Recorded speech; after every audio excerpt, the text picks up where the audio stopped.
We went out to Chihuahua to work with a group of missionaries from the Lightshine organization. And they had one particular project for us, which was remodeling this building. This building is going to be used as a church. It's going to be used as a workplace for the men and a cooking place for the women. And what we got to do is we got to go in there for 2 days as a team and paint, pour cement, remodel the inside, put in a new kitchen with new sinks and clean it out for them. And it was an incredible experience, especially for myself and other people who have never been on a mission trip before, because we got to work for something bigger than ourselves. We got to do something and work with for a vision that we can't even dream of, something that I could never even wrap my mind around being able to do. And we got to come in as a team and accomplish that for them, and it was a tremendous experience. I am all that I am, and nothing without you. And this life is unmistakable, and this love is unbreakable. God, it's you I need alone.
Hand out flyers in the Tarahumara community, and at first there was just one kid, then the second, next thing you know we turned around, we're surrounded by 30 kids just wanting to jump and play soccer, as they call it, football.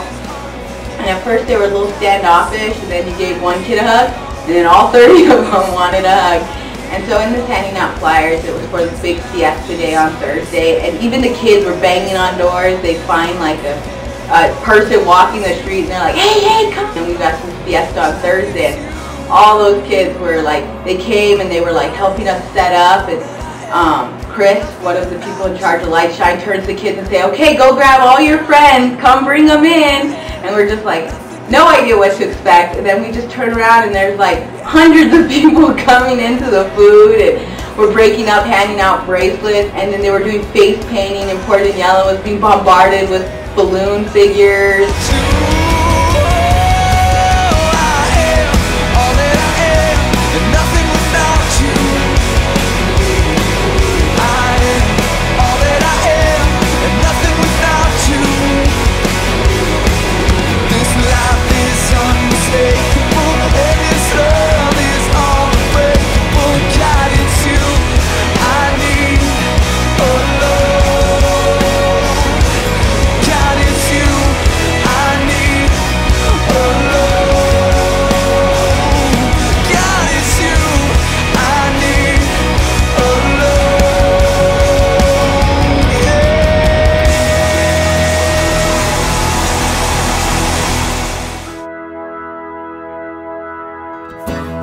And then we broke up into small groups and to compete in games, like we did limbo and tag, and some of the kids, it's like they wanted to be a part of it, but they didn't know how to be a part of it. And it was awesome seeing like Matt, who had no idea, didn't speak any Spanish, was kind of like, hey, let's play. And then like other teenagers saw this guy playing, and they're like, oh, I want to play, you know. And then we're playing tug of war, and I land and fall on my butt, and these teenagers are just laughing hysterically, and then they want to be a part of it.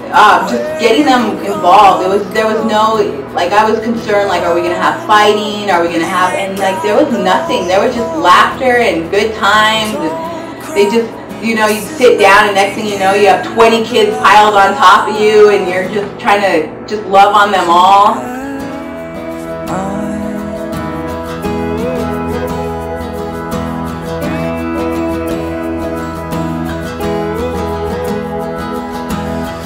hope you carried everywhere with you. Somehow it got away from you. You don't know what'll pull you through, and you don't know what you're supposed to do. You know, and then we go into and do a human video, and then after Hector, one of the mission people, were teaching, all the kids, like, you know, I'd sit down, and then a kid would just get on their lap, and then they just, like, intently are watching this service. Then when he asked, like, who's for the salvation call, all the kids' hands go up, and that was so awesome. But then you see a teenager lift his hand, and you're like, wow. When one of the teenagers raised his hands, I was like, oh my gosh, like, this is what we're here for. I mean, we're here for the kids, we're here for the teenagers, we're here for the women who are watching, and it was just such an awesome experience. We were able to use the same human video the next day, and lots of people were gathered around watching as we did the human video. And we did kind of the same format where we did the human video, and then someone preached the gospel, and we asked people to just stay around if they wanted to talk to us. We did the human video twice, but the first time we did it, there was one man that I was able to talk to and to lead to Christ. And then the second time we did the video, there were two men that we were able to also lead to Christ, and that they accepted Jesus Christ as their Savior. It was really amazing to be able to minister to the people in the marketplace, and being able to do that, you know, was the most important thing that I've ever done. And not only that, but being able to minister to the people, the Tarahumara Indians, you know, an unreached people group that has never heard the gospel before. Something I'll never forget. Never forget.